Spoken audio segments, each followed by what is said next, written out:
All right. What is going on? It's Wednesday. Why are we here? What's happening? It's early too. It's morning time. I decided to have a second cup of coffee. It's 10 o'clock here. Good morning. Happy Wednesday, everyone. I decided to have a second cup of coffee since I feel like this is way too early for me to be talking to people. I'm a morning person, sort of. Like I wake up early, but I definitely need a cup or two of coffee before I'm ready to be human and socialize. Yeah. I mean, is talking about taxes the same as socializing? Well, I mean, it all depends on what you do for a living, right? I'm pretty sure Mark feels like every time he goes somewhere, someone asks him a tax question. It's like when you're the doctor in the room. Hey, can you look at this rash? Or hey, I had this issue with my taxes. Can you Yep. What's happening, everybody? I'm Katie. This is Vicky. If you don't know who we are, I don't know what I'm sorry that this is your first time coming to our show and now you just get to hang out and talk about taxes. But seriously, we're all business owners. Whether you do this part-time, full-time, as a hobby, it's still a business, right? Mm-hmm. And so taxes are kind of like the scariest part of it. Like when you work a regular 9-to-5 job for the man, they send you those nice, they take the money out of your paycheck. You get a little W-2. You get your W-2. Maybe a couple of them, maybe some investment portfolio. You go to H&R Block, even though it's a racket. Did you know in other countries, it's like the government, they just know how much you owe in taxes. And it's like, you don't have to file taxes. Like it's like I don't know if it's a uniquely just American thing. I don't know how to do it in Canada, but globally, it's a pretty uniquely American thing that like we have to go through this whole process. Are you shocked by this? Pay like, H&R, but even people with like regular jobs, it's ridiculous. But when you're a small business owner or just a business owner in general, it kind of adds a whole nother level of stress and confusion. Yep, absolutely. Trepidation. I mean, I think, let's face it, anybody that watches this channel knows that I say this all the time. I am not a numbers person. I rely on people like Mark and Teresa to create spreadsheets for me. I know my overall monetary picture. Believe me, I understand my money. I understand my profits, but I do not micromanage penny for penny. Like Teresa's down there balancing her statements every week down to the penny, and God love her for that, but good. I can't think of anything else I'd want to do less. Katie and I joke about this. This is why we do this show, so you can learn from people that are way better at this type of thing than we are, because we do the inevitable. We're terrible. We're horrible. We both always do the file an extension for our taxes. And then we both wait until within a couple of weeks before that extension is due and shut down the world for 24 hours and do all of our taxes and tax information in one day. Yeah, can't do it. It doesn't take us 24 hours. I do not recommend that method. It works for us only because we know we can't handle it any other way. But hey, listen, taxes are super intimidating. My last year working a regular job was 2015. And so when I started with reselling, I was so stressed and nervous and didn't know what to do. Didn't do my taxes. Didn't do my taxes for 2015, and then I went, 2016, 2017, 2018, guys. Didn't do my taxes for all those years, and as each year went by, I was more and more like stressed about it. It was like this thing knot in your hanging stomach over my head, and it was just. And the longer it took me, the more I was like stressed that it was going to be a nightmare. And it was finally, and then you just ignore it because then it's you too ignore much. it, but you can't ignore it completely. It's always kind of there in the back of your mind. And then we finally had Mark on our show for the first time, and I confessed to the world. This was like early 2019. I confessed to the world and to Mark how terrible I was and how I put it off for so long and how it was just really eating away at me, and I didn't know what to do. And Mark helped me out. He took care of all 4 of those years of taxes.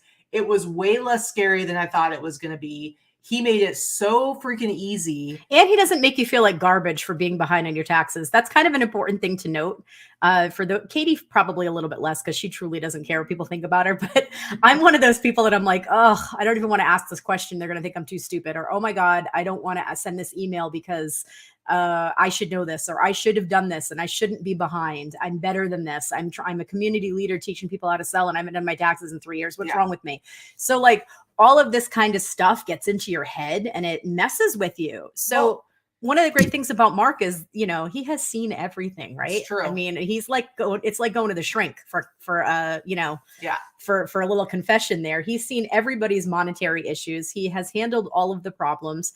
There is nothing that he hasn't seen. There is zero judgment. He's just there to help, and Yeah. he does help. Well, and then, you had like the tax guy that you'd gotten back on in Rhode Island. Yeah, and our And very you first felt time we like- had him on here, I was like, yeah, I've and used him you forever. and you felt like, you liked that guy. He knew your business. He'd been doing it for years. He was super affordable. Mhm. And so you were like, well, why would I switch to somebody else? I already have this guy who, I mean, there's no way I'm going to get a better deal. And then when you finally decided to go with Mark, you realized like, oh, I think it was like 12 years. it was like $200 more it cost you for the year's taxes to go with Mark. And he saved you like thousands of dollars over what the other, because just the way. Right. My other accountant was not a reseller and didn't understand the business, but he was a CPA, but he was a very conservative CPA. And he would always tell me, oh, you don't want to show this loss, or to show, you have to show an X number of profit no matter what, or somebody's going to look at you funny. And I was like, okay, he told me what to do. I'm going to listen. Yeah. Mark's like, no, as long as the numbers you're telling me are legitimate, you take the deductions. Like, Yeah, there's absolutely. no minimum you have to show unless you're trying to qualify for a mortgage. That's a whole other conversation. But anyway, that being said, like, I think a lot of us feel the same, or in the same boat. When you first learned about reselling, or you first start reselling, a lot of people kind of fell into this and it became a business from a hobby. I think that's mostly true for this type of business, maybe more than any other. And there's a lot of questions, and there's a lot of confusion, and there's a lot of Facebook groups, and there's a lot of people that go, oh crap, I made money and I got a 1099. Now what do I do? Yeah. Or, oh, I've been doing this for 6 months and I haven't kept any records. Now what?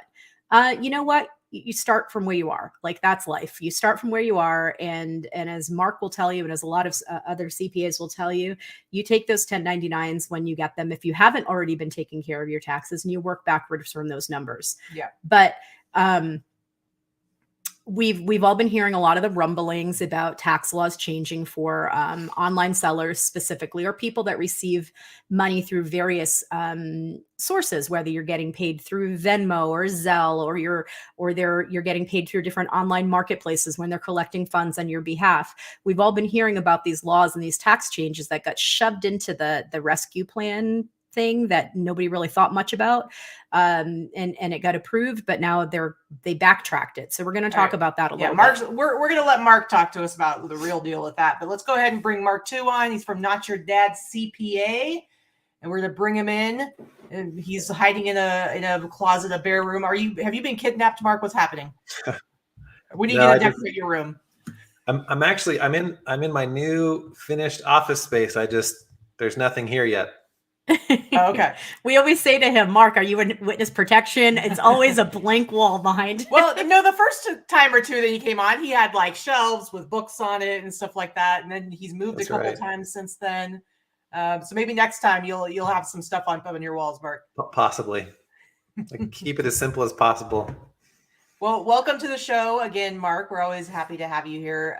Why don't you go ahead, for anyone who hasn't seen you or met you, just give like kind of a brief background of kind of who you are, what you do, what your experience is. Yeah, I'm a CPA and I specialize in helping resellers with their taxes, with their accounting. And that's pretty much what I do full time now. A lot of tax returns for individuals, sole proprietors, partnerships. Some people have S corps, so I do all that stuff.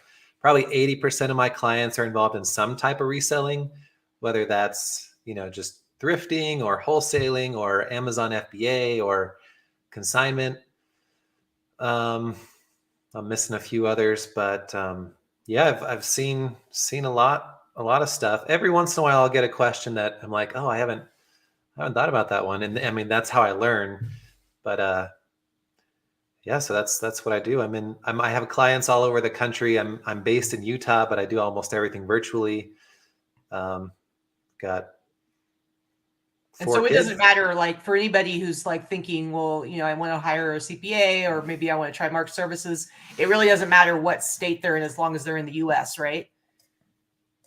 Right. Yeah, I'm pretty sure I have clients in almost every state. I mean, I know that they do. Mark does taxes for my best friends that live here in Las Vegas, and they are not resellers. They just used our recommendation. He does my brother and sister-in-law's taxes. They live in Connecticut. Um, you know, once you start talking about having a good CPA or having a good accountant is like talking about having a good mechanic, right? These are the two things that are like really hard to find. And it's very easy to find yourself being overwhelmed and not knowing how to find somebody that's good at it because, hey, it's not what you do. So you're like, okay, they've got to be good at it, right? So it's something that word of mouth and recommendation goes a really long way.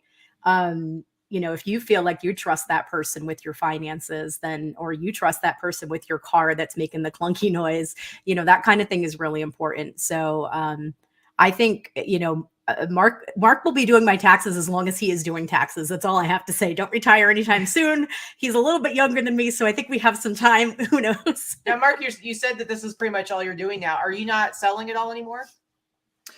Well, that's not true. Yeah, I do have so I do Amazon FBA on the side, but I spend, I mean, that's kind of a neglected business at this point. It's still limping along. I still get, the Amazon payouts every 2 weeks, but it's not what it could be if that were my primary focus. Well, I feel like when we first started talking to you, I know Casey would talk about you a lot, but it seems like that was in 2019. It feels like your business has grown a lot. Like you've added, you're not just on your own anymore. You've got at least one or two people that are helping you out. But what I've noticed with you is it seems like you've got a pretty good system. It's amazing, guys. If you do taxes with Mark, or even if you just go look at his website, he has this really awesome tool that he uses every year. It's basically a big spreadsheet with pages. And so when you do your taxes, you just go through sheet by sheet and fill in the information. And it just makes it manageable because I feel like taxes are one of those things where it's like, where do I even start?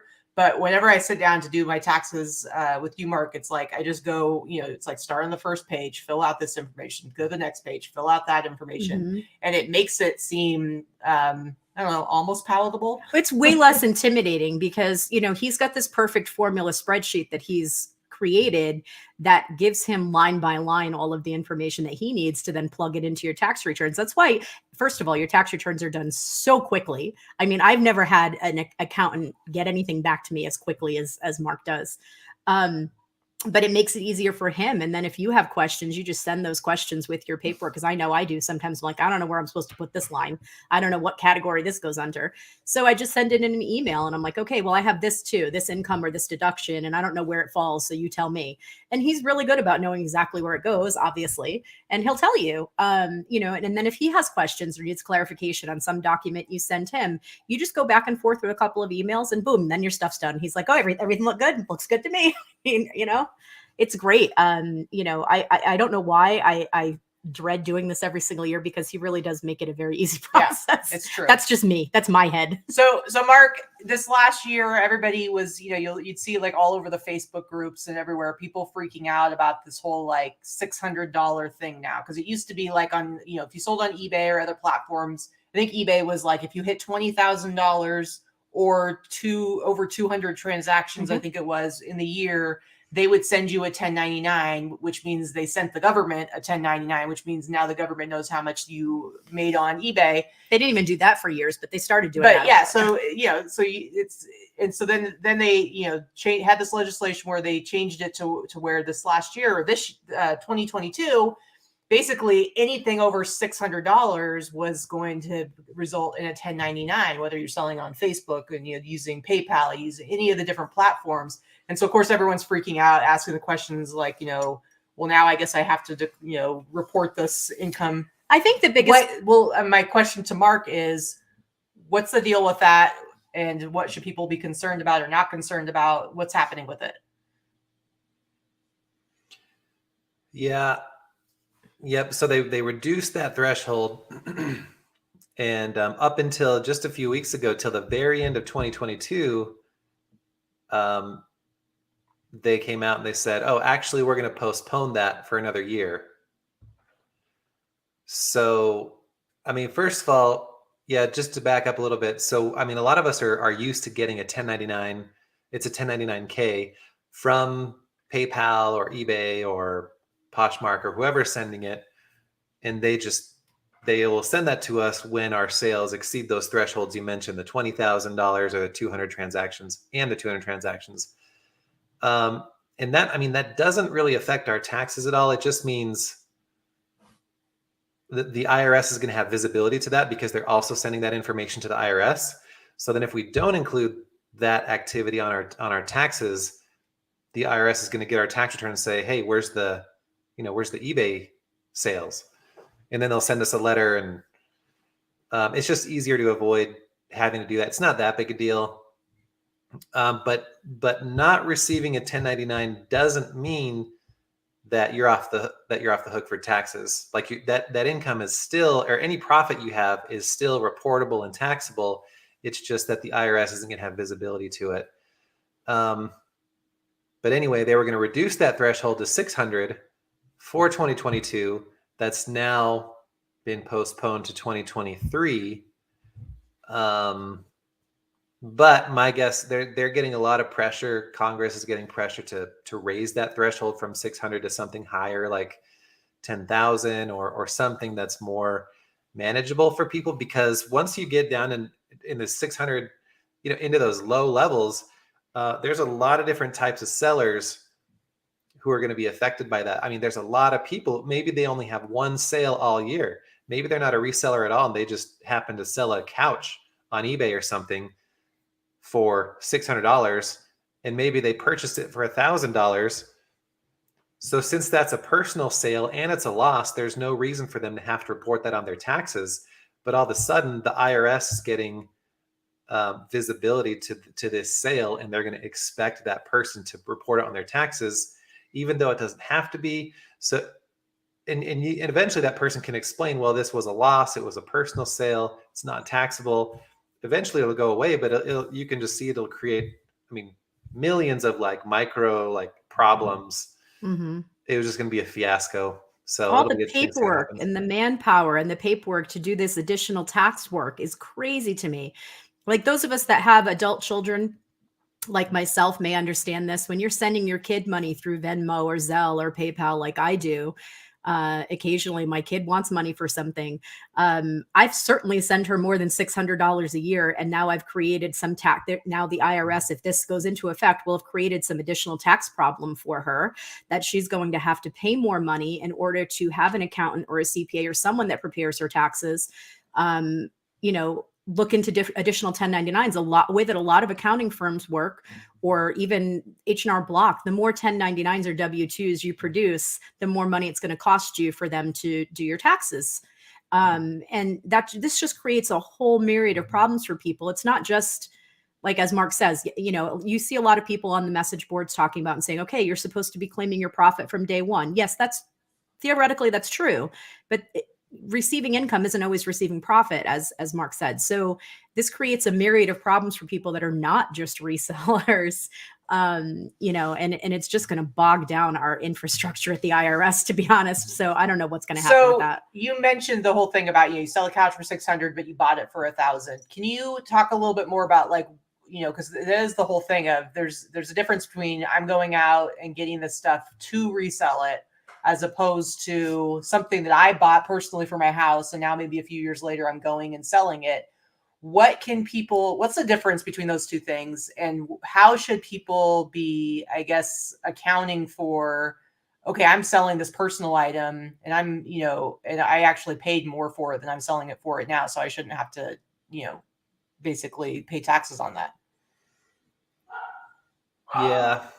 Yeah, it does get a little bit confusing. I mean, if you're not, if you're not a reseller by trade, if that's not your business and you just happen to sell a few things every year just to get rid of them or recover a little bit of cash, it's most likely that you're not recovering what you spent on it originally. Like all those items are going to be a loss typically, which is why it doesn't matter that people don't report that stuff on their taxes, because the IRS doesn't care about that stuff. But yeah, now if they get a form that says you made this much, but the IRS doesn't know how much it cost them, they don't know that it's personal or that it's a loss. That's just going to create complications. But and I guess I should also talk about, So the IRS also distinguishes between a business and a hobby. Maybe someone's kind of a regular seller, but it's more of a hobby. They're not really in it to make a profit. So, but if you are making a profit, or if it's considered to be a hobby, maybe I jumped too far ahead, but if it's a hobby, deduction, some people think, well, it's just a hobby, I don't owe any taxes. But actually that's wrong, because hobby income is taxable and the expenses are not deductible. So if you have a choice between saying what you have as a hobby and a business, you want to be a business because those expenses are deductible. I never knew that. Yep. That's really So interesting. you want to be a business from the day that you start flipping is really what, I mean, you Yep. want to be able to write things off. Totally. And it's very, you know, the first couple of years that you do something in most lines of work, you're not showing a profit. That's kind of a normal thing. You buy a restaurant, you buy a business, you start doing a business, you don't show a lot of profit at first because a lot of it is putting money back into the business. So it's one way to look at it. You know, you don't want to necessarily call this a hobby if you want to be able to take all those deductions that are legit. So Tommy wants to know, what's the difference between using a CPA or using something online like Intuit, and when should one use one over the other? Yeah, something like TurboTax, which is what a lot of people use, or some people use H&R Block software. A lot of it just has to do with, one, your comfort level, and two, the complexity of your return. So if you, I mean, the simplest tax returns are just for the people who have maybe basically just your W-2, your full-time job, you get a W-2, and that's it. You know, you can mess those up if you put in a typo or something, but it's really hard to mess those up. They have like a standard deduction. You're not like itemizing or anything like that. Yeah, exactly. So I don't think you could go wrong with TurboTax, or just doing that. You're doing it on your own with whatever software you choose. But even then, some people are like, oh, I'm not sure. And sometimes just that peace of mind to get rid of that uncertainty will be worth it, at least for the first year, to have somebody do it for you. And then maybe once you see, oh, it wasn't that bad, maybe then you can go hop into the software, do it yourself. But I mean, when you start introducing, kids, or, education expenses, or in most, like, closely related with what we're talking about is a business, you're self-employed. All of a sudden you have different income sources and you have all these different expenses. Some are deductible, some are partially deductible, some are not deductible. So if you're doing it yourself, a lot of times people will be going through the questions because they're interview-based tax software programs, and it'll say, how many square feet is your home office, or something like that, or how many square feet is your home? And then you start like second guessing yourself, like, oh shoot, do I have the right software? Why is it asking me about the square footage of my home? Why is it asking me about this? And some people just start feeling really uncertain or anxious, and that might be a good sign that at least for now, maybe have somebody help through it. I cannot stress enough, you guys, how ridiculously affordable Mark is, because I mean, I got to raise my prices at some point, so it doesn't matter. It's still affordable. I'm telling you. Okay. And because of like how you lay out, like what I was talking about, your spreadsheet, the way you have it laid out and the questions that you ask, and like, especially because I'm going to say like 99.9% of us have our businesses in our homes, which is an important thing to take note of, because of those deductions and all those things that we're able to use to write off our costs. It's seriously, to me, is a no-brainer. Like, I couldn't even imagine trying to, I've used like the whole H&R Block and stuff like that. Oh, I'll tell you what, in the last 20 years that I've been using an accountant, for 20 years now, the one year I did my taxes myself, the one year, guess what year I got audited? The one time I tried to do it, and I had already been a reseller for a while. And I figured, like Mark said, I'm like, oh, I could look at my past years and look at the patterns and the deductions. Well, it happened to be the year where there was some educational tax credit when my daughter was in college, and I double dipped it by mistake. I put it in two different areas. My mistake, truly my mistake. But that meant that I got audited and got a bill for, $2,200 18 months later. I'm like, oh crap, I guess I I didn't even try to fight it or go back. I was just like, yep, I'll own that. I got to pay that. But, you know, for me, because of that reason specifically, I will never try to do my taxes by myself again. It's just not my forte. It's the same reason as, my mother's not going to try to sell something on eBay because she has no idea how to do that. I am not going to try to do my own taxes because it's not what I'm good at. We got a lot of questions in the chat. Grandma wants to know can I write off my supplies, fingernails, hair, outfits, new teeth, and plastic surgery if I become a reseller that makes content on YouTube or only Grands? Okay, I want to know who that is. That's funny.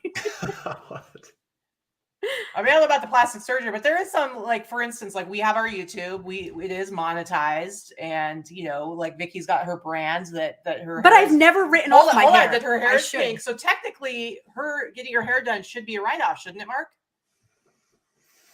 I mean, I'd love to say yes. That's one the IRS is a little bit picky about. So, I mean, like the YouTube example, yeah, if you do your hair or your nails specifically for your videos, the IRS says, well, once you turn off the camera and you go, throughout the rest of the day, you're still, benefiting from those things. So there's an element of personal use, in which case they would say it's not deductible. If it's something that's even more specific to your video, like a wig that you take off afterwards, that's 100% deductible. But the nails and the hair is that would be more of an aggressive position. I think there are maybe some cases where you could, but yeah, that's when it could go either way. You probably want to stick more to things that you're using only for your business, as opposed to, like, I bought this outfit, I wear it on the show, but then I go out and on my personal time, or I have bought a suit, but I'm only going to wear it when I'm on camera for my business. Right. Otherwise, you're kind of it's getting a little tricky. Yep, exactly. Okay, fine. I won't write my hair off. Is what we're saying. No plastic I don't surgery, take my Grandma. pink hair off when I'm off camera, so I kind of, I got to live with it. But yeah, we've talked about this before. It's like kind of a gray area. It's almost like you could write off a percentage of your personal stuff, but it's like, what's the percentage and why do it? I mean, it's like when you write off your cell phone, it's like you can't write off 100% of your cell phone unless you have a separate phone that's only for your business. You have to figure out what your percentage is. Now, I will say my percentage for how much I use my phone for business as opposed to personal is pretty high. But it's still only. She never talks on the phone. She hates that. It's still only a percentage, Yeah. Same with the internet. It's true. That's true. All right. So Lori's got a fun, complicated question. I'm a full-time reseller and have been contributing the max each year to a Roth IRA. Can I contribute to an SEP IRA in addition to the Roth each year? Thanks for all the info. I don't know what any of that means, Mark. Yeah, that's a good question. And I know I've looked that up before, but I don't know if I know the exact answer off the top of my head. I want to say, I think you can. But yeah, I mean, they have limits. I'd have to double check that one. I don't know. I don't want to say 100% off the top of my head. So what I would suggest is if you have questions that Mark is not able to answer 100%, his contact information and his YouTube and his Facebook group and all of his information is going to be below the chat here.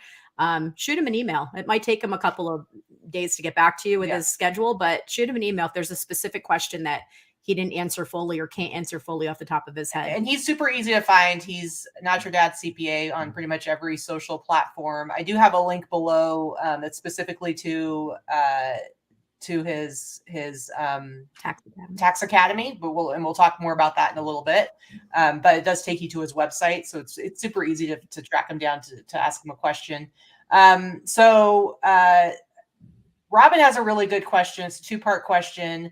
And one of the things we've talked about before is, like, if you're trying to buy a house or refinance your house, and you're trying to get, a loan, basically, there are things you have to do, because we're all used to, like, writing everything off, and you're trying to show as little income as possible, which works for everything except purchasing or refinancing. Right. So Robin was told, I have to show a certain amount of income for 2022 and 2023 so I can refinance in 2024. So in order to do this, I can't claim a lot of deductions. So her question, though, is, sorry, if I do this, then I go back to claiming deductions in 2024. do you think this will cause a problem? So basically the whole idea is like showing little income and then for a couple of years showing a lot of income because she's basically backing off on the deductions and then going back to showing little income. Is that like a red flag to the IRS? I mean, just seeing fluctuating income from year to year isn't necessarily a red flag. If they knew it was intentional manipulation of earnings, that's more of a red flag. But again, it's less of a red flag if you drill in a little bit, because it's going the opposite way. You know, they care more about if you're underreporting your income and Right. overreporting your deductions, but Means she's you're going the paying opposite them. way. And Yeah. I've actually asked this exact question to a whole group of CPAs, like what if you're trying to show higher income? Is that, you know, what do you think about that? And they kind of said the same thing, like, well, the IRS is never going to complain if you're showing more income. Yeah. But on the other hand, I don't think they're huge fans of manipulating your profit, picking and choosing what to deduct. I mean, you do have some flexibility with your deductions, like you can choose, you know, there are different methods you can use for the home office deduction. And in that case, you could just not choose not to claim it at all. So there is some flexibility to remove different deductions. But if you have, you know, $10,000 that you spent on, that you incurred in cost of goods sold, and you're like, well, I need to boost my income by 5,000, so I'm only going to claim half of that. I'm not a huge, I don't think they would look on that very favorably. Yeah, but I've also seen people like do that, like what do you call it? Inflate their income by reporting less deductions and then giving that to the underwriters and then going back and amending their return and adding back all the deductions. And I think that's even worse. I've seen Yeah. that too. I feel like I was a mortgage broker before I was a reseller. So, the one thing I do understand is qualifying for mortgages and things like that. So I know that I couldn't qualify to buy a cardboard box based on based on my income now. But if I were to do this to purchase a home or to refinance a home, I would have to claim a significant amount for at least 2 to 3 years. The thing about that is that the IRS is actually getting significant taxes from you too. So they're not going to like say, "Oh, hey, we don't want your money that you're claiming, that you're claiming that you owe us. So we'll take your money." I think that's where Mark's saying it's not something you're going to do frequently, but we all realize that it's a reality that sometimes you have to do this to qualify on paper to show the higher income. I mean, I don't know. I guess you wouldn't be manipulating it very frequently would probably be the good advice. Well, and I guess the reality is, I mean, when you are taking those deductions, as long as they're like real and fair deductions, then is there a little bit of risk that the IRS will raise some eyebrows? Maybe. I mean, it's just, I guess it's probably just up to the individual person, like how they feel about that. What worst case scenario, you get an audit and then you have to like show all that stuff. So as long as you have, I mean, if your deductions are legit, then they're legit. If you have your receipts and everything that you need to back up those deductions, that's really what it is. You just make sure you're claiming legitimate stuff. Don't be making shit up. Yeah. All right, Liz. So Liz has a question. I think I know the answer to this, but I'm going to see if I'm right. So Liz says, a question I've seen in the community lately: if I buy a truck to go sourcing, is it 100% deductible? Yeah, potentially, maybe. So there are two, so that fall under vehicle expenses, and there are two methods for deducting your vehicle. So one is just deducting the business mileage. And then if you choose that method, you have to stick with the mileage only.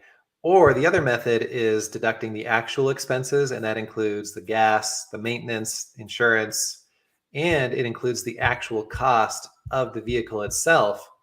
So in this case, a truck, and usually you have to deduct it over time through depreciation. You can only deduct a portion of it each year. But there's something called Section 179 depreciation and bonus depreciation. In both of those together, or maybe just one of them, I think almost always, well, in many cases, allow you to deduct the full cost of the vehicle in the first year. So Because do you need to be only using it for reselling though, if you're going to do that? Yeah, exactly. If you use it 75% for reselling, then you can deduct 75% of the cost. Okay. So But like then if you you gotta buy stick yourself with a that box method. truck or a van, or in Danica's case, Danica is building a bus that is going to be her sourcing thrifting bus. She's doing a whole schoolie renovation. Mhm. I mean, there's going to be some deductions available there. I don't know if it'll be the whole thing, but you'll be able to deduct some of it for your sourcing. Why would somebody want to go that route as opposed to just sticking to the mileage part? You want to look at the long term. Like over the long term, one of those methods is going to be more beneficial than the other.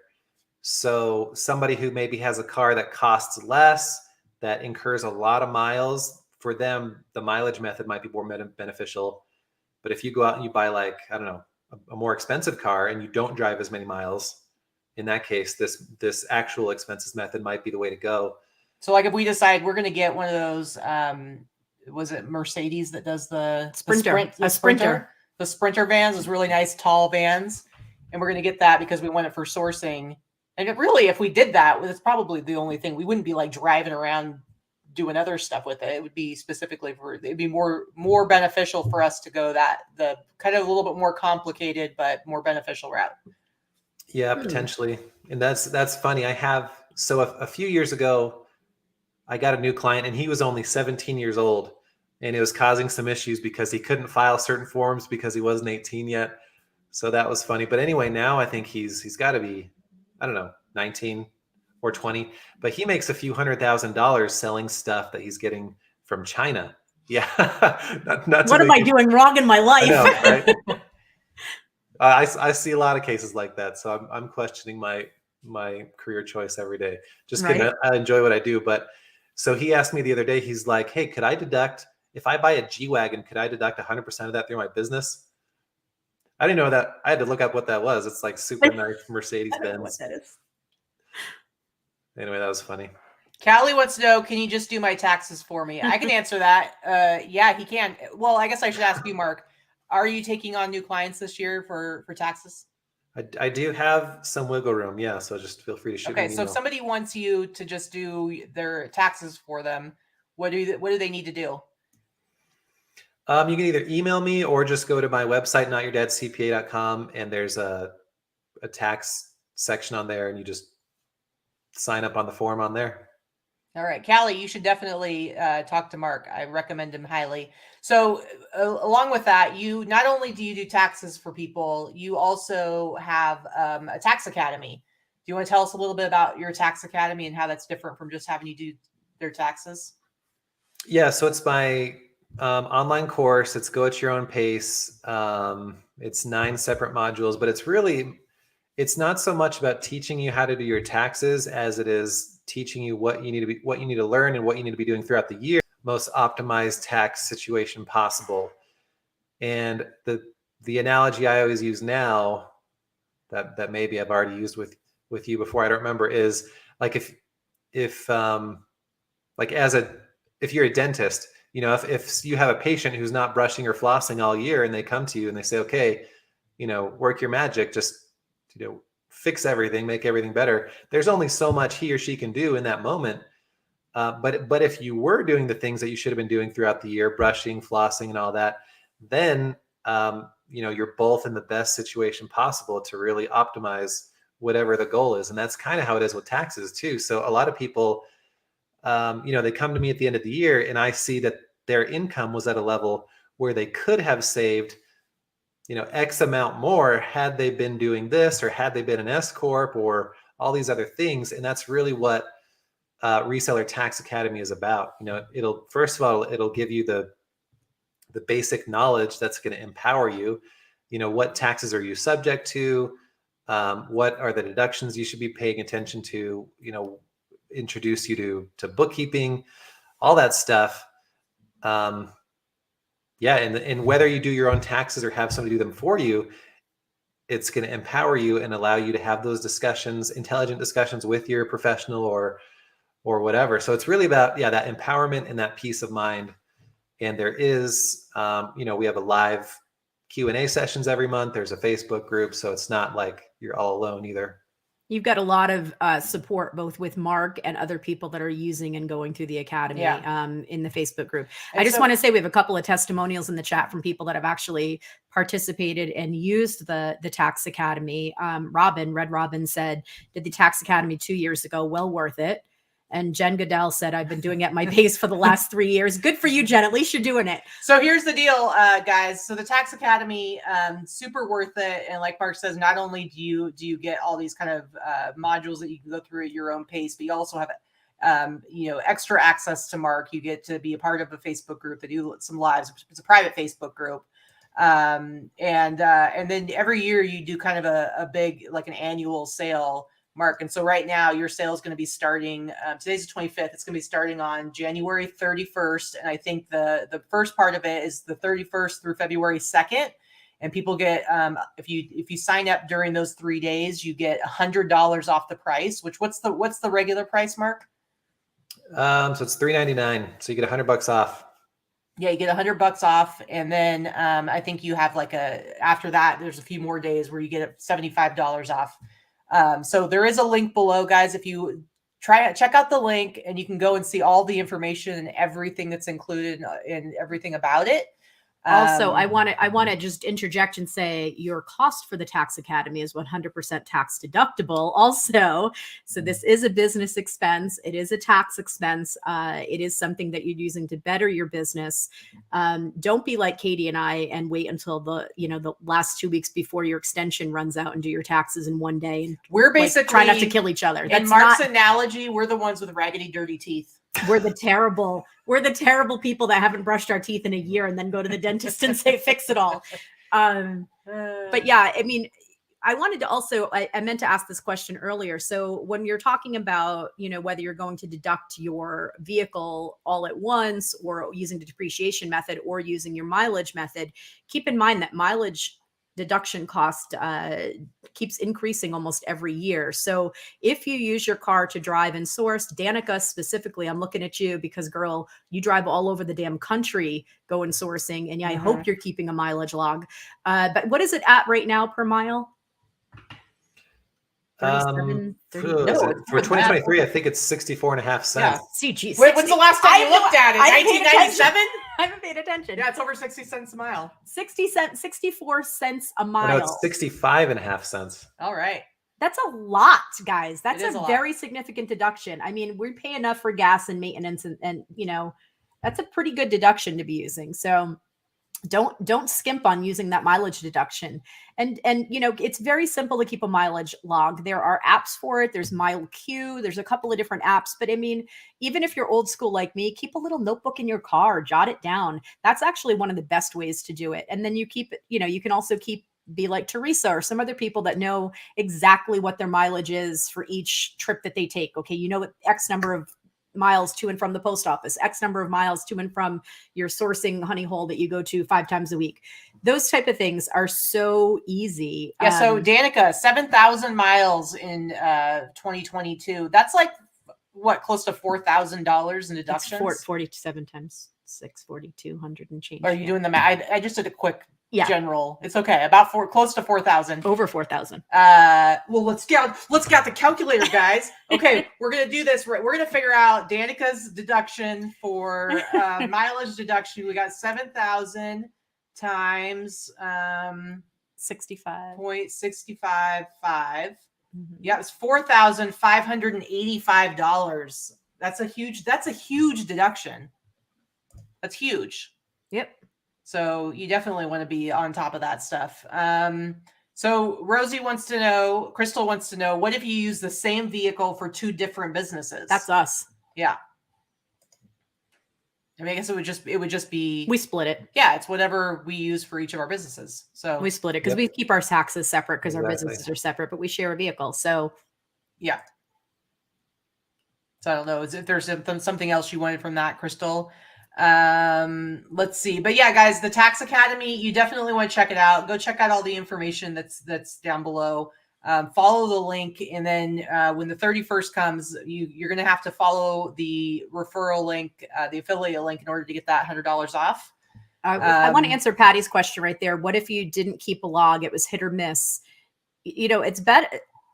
I'm going to let Mark answer in a second, but from my understanding is it's best to go back and recreate the log as much as possible, based on how you know you source and how frequently or where your miles are that you're going. Because if you ever do get an audit and it is based on, your mileage deduction, or usually audits on something specific that you a line or a category or whatever, but you need to have that log. So you're going to have to recreate one anyway if you have, but you and really, a lot of times you can do it with receipts. Like if you have, you have receipts from thrift stores on a certain day, like you can know, like kind of get an idea, or maybe you have a certain route that you do every single week. It's like, okay, every week I go and hit these specific stores, and you can kind of figure out the mileages there, multiply that times, let's say, however many weeks that you actually were active, maybe took a few weeks off. I mean, I think there's ways that you can kind of estimate, but yeah, you're going to want to have like some sort of log that accounts for everything. Mm-hmm. And if you're someone that drove to the reseller remix every, the last couple of years, that's a deduction. Those miles were used for a business conference. There are certain things, there are all these deductions and things that you don't necessarily think of deducting until you go through Mark's app that he has. That spreadsheet that he has is very intense and very specific, that will create a lot of questions in your head for you to be like, oh yeah, I didn't think about that. And Mark is super nice, and he has it. You might have to like look around a little bit for it, but he has it on his website, and you don't have to be a client to download it. I'm just saying, Mark, but you should monetize that. But once I don't think he has any problem bringing on new clients. I have a feeling like he's doing pretty good with filling up his time. But I think it's actually really cool, Mark, that you have that available on your site, because anybody can use it to kind of like better organize in their mind, like, okay, what is it that I need to be accounting for? And my hope is that they look at that and realize, oh, I'd rather just have Mark do this for me. But seriously, it's the easiest thing in the world to fill out. And it really does make it more manageable to kind of wrap your brain around what you have to do. That's a very good question by Carpe Diem Dancer. Okay, so I'm legally blind and can't drive, so I take Lyft everywhere. What percentage of rides solely for my business can I deduct? I mean, it would be 100%, wouldn't it? That's what I would say. Yeah, I mean, as long as it's if it's just you're doing sourcing, I mean, it's 100%. Whatever. Yeah, if you're taking using Lyft to get to the post office, you're using Lyft to go to the, wherever you're going, buy supplies at Staples, or it's really the same thing as like, okay, we decide we're going to fly to, let's say we fly to Atlanta, Georgia, and we're going to go sourcing. If that's a sourcing trip and that's what we're there for, the flight is a write-off. So I can't fly my own plane. Mm-hmm. So that ticket I paid for my flight, my hotel room. I think some of the food, right, Mark, it's not 100%. We might as well get into that conversation about travel. What in a trip can you deduct for business? Yeah, so historically, meals, like eligible meals, are only deductible 50% deductible. So first, let's talk about what an eligible meal is. So for a meal to be eligible to deduct, it has to be either part of a business meeting or part of business travel, which usually implies out of town or overnight. So most of the meals we have when we're outsourcing or whatever, those are not going to be deductible unless it's part of a business meeting, which usually implies having another person there, a client, a partner, something. Meetups, when you go to meetups and buy your own meal at a meetup, that's a business meeting. Yeah. So those meals are 50% deductible. For 20, I was checking the years. For 21 and 22, they temporarily made that 100% deductible. But after that, unless they extend it, it's going to go back down to 50%, which I think includes 2023. So if we go out sourcing all day in Las Vegas, which is where we live, and we go have lunch just while we're sourcing, but it's not a business meeting, that's not deductible. Correct. But if we travel the however long to St. George in Utah and we stay overnight, our meals there are going to be, and it's for sourcing, they're 50% deductible. Right. I mean, but in your first example, if you do it together and you're having the meal together and you're discussing, the business, I would say that would count as a business meeting. So, yeah. All right. When are we not talking about business? This Right. is this is going to start to get a little bit dicey. Every meal out, Katie and I are No, deducting we actually 50%. we actually don't source locally together generally. Not very much. Not very much. But no, I think that is important to kind of look at the difference. Oh between yeah, those two things. your meals at the Remix, any meals that you purchased outside of the ones that we provided for you, those are absolutely 50% 50% deductible, 100% maybe. We'll see what the new year says, as Mark says, but they're definitely deductible. Keep those receipts, and if you don't have receipts, keep a log. I know some things you didn't get a receipt for if you pay cash or whatever. Keep note of it. You know what you spent. Use your debit card or whatever. I don't know, but you need to keep track of this stuff, because a lot more is deductible than you think, and especially in the type of world that a lot of us live in, where you are traveling for sourcing, you are traveling to meet up with other resellers, you are traveling to go to conferences and to better yourself with education. All of your subscriptions. I saw earlier that we had My Reseller Genie in the chat. If you are using a subscription like My Reseller Genie or Intuit or, GoDaddy went the way of the whatever last year, but if you're using subscription services, these are all deductible expenses. Perfectly, Sizely, there's all these different third-party apps that you could be using. Okay, real quick, Jamie wants to know, is it, so funds are really tight right now. Is it better to hire Mark to do your taxes or do the Reseller Tax Academy? I mean, I think they're two very different things. But what do you say, Mark? Yeah, I mean, it depends what's going to be the most helpful depending on your life circumstances. I would say Reseller Tax Academy, I would maybe start there. And then that's really going to give you like clarity on what you really do need. And it's just going to make you feel a lot better about, if you do decide to do them on your own, you're going to feel a lot better about that. And if you do ultimately decide to have somebody help you, you're going to be a lot better team. You'll be speaking the same language. And you can file an extension, so you don't necessarily have, if you need to put off the taxes part a little bit. I think having the Reseller Tax Academy will help you with so paying for Mark to do your taxes one time is having someone else do the work for you, which is not a bad thing, because believe me, I'm guilty. I do it every year, not just one time. But if you take the academy, if you take the Reseller Tax Academy, you're going to learn the best tools for your business in order to make doing your own taxes, if that's what you need to do, less complicated, and make sure that you understand what you should be doing for your business to make your taxes easier in general. So in my opinion, I would do the academy. If you had to pick and choose one or the other, I would use the academy, because you have a lot more resources available to you as opposed to having your taxes done the one time.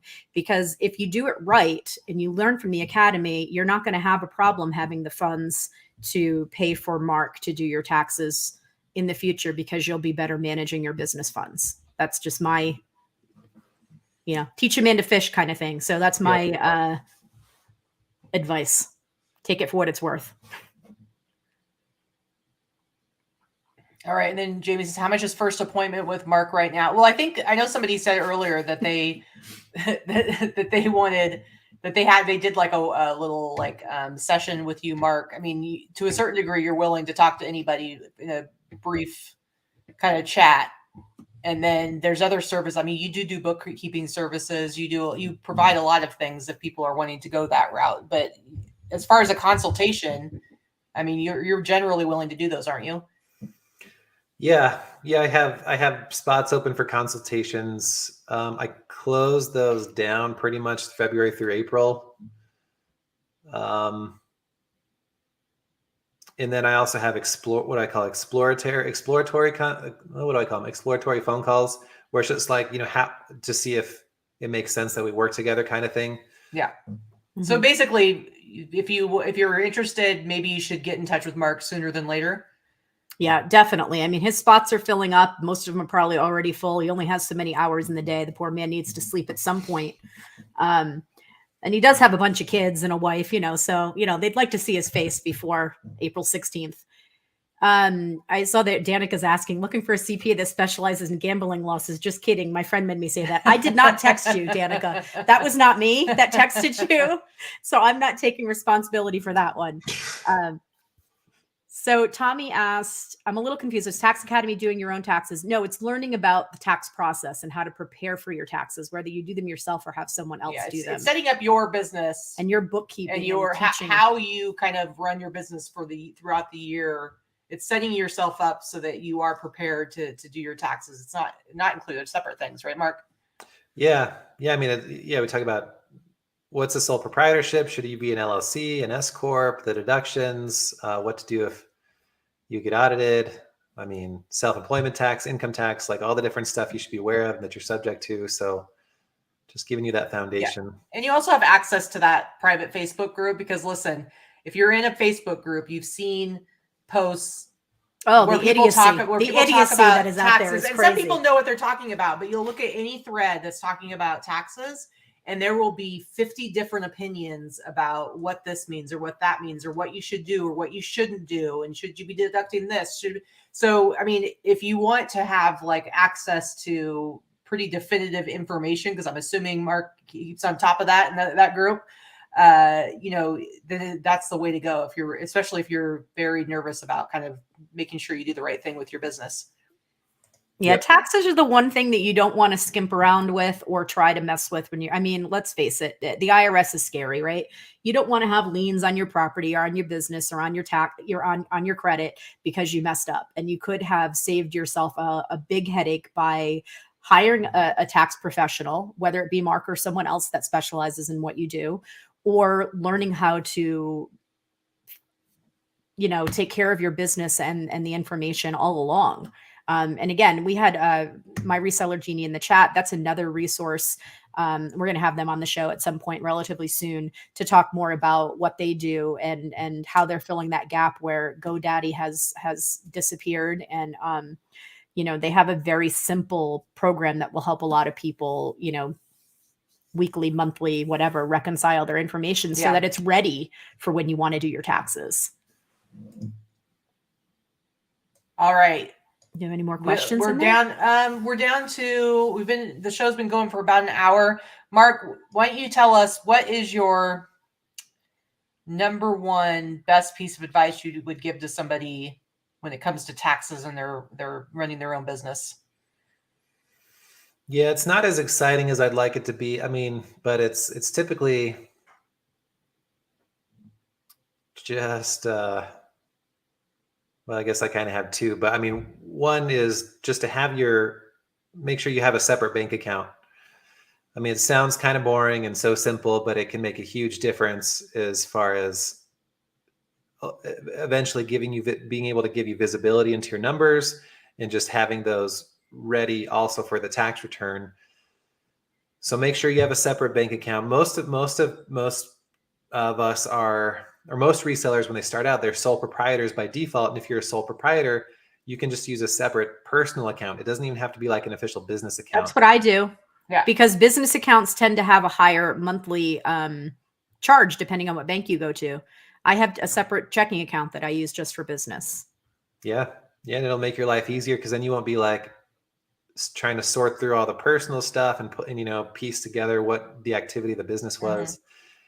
Mm-hmm. So, I mean, that's my practical piece of advice. Other than that, I like to tell people just don't, everything's going to be okay. It's almost never as bad as people think it is. Like that's one benefit of the consultations. Like sometimes people will tell me, oh, I need to book 2 like in a row because I do 30 minutes. So they're like, I need an hour. And then we'll end up only going like 15 minutes because it's like the solution to whatever they're facing or feeling. It's not that complicated. They just need to be exposed to what the solution is or what they have to do. And then all of a sudden they're like, oh my gosh, I feel so much better. That's not as hard as I thought. And that's almost always the case in my experience. So if you are stressed or feeling anxious, just know that that's likely applies to your situation too. Mm-hmm. Now, like Katie said, that big weight hanging over your head is nowhere near as bad as you make it out to be in most cases. Yeah. Yep. All right. Well, thank you guys for coming and hanging out with us today. Mark, thank you. And having some good questions this time. Yeah, absolutely. And also, if you haven't gotten enough of this tax talk, guys, Mark, I think you're going to be our guest for our virtual meetup later in February. this next month, I believe. Teresa's talked to you about that. I was like, what? I don't know if she has a date for you yet, but I think that was talked about. Anyway, that more information will come out about that as it gets solidified and and Mark. He's like, okay. And Mark is new there, and hopefully it fits. I know they talked. Anyway, in that setting, you guys will be able to actually like ask your questions face to face if you would like to. If there's, maybe you've gotten a little further in figuring out your taxes for 2022, and maybe you have more questions, you're not sure. So just keep that in mind. There is more Mark to come. But Mark, thank you so much for coming in and hanging out with us. Yeah, absolutely. Thanks for having me. Next time I'll work on getting a more exciting background. You need to put like maybe a fake green screen back there and do something out of this world, just so we're like, oh, where's Mark now? Right. Where in the world is Mark too? Totally. You can have like change it weekly. Yep.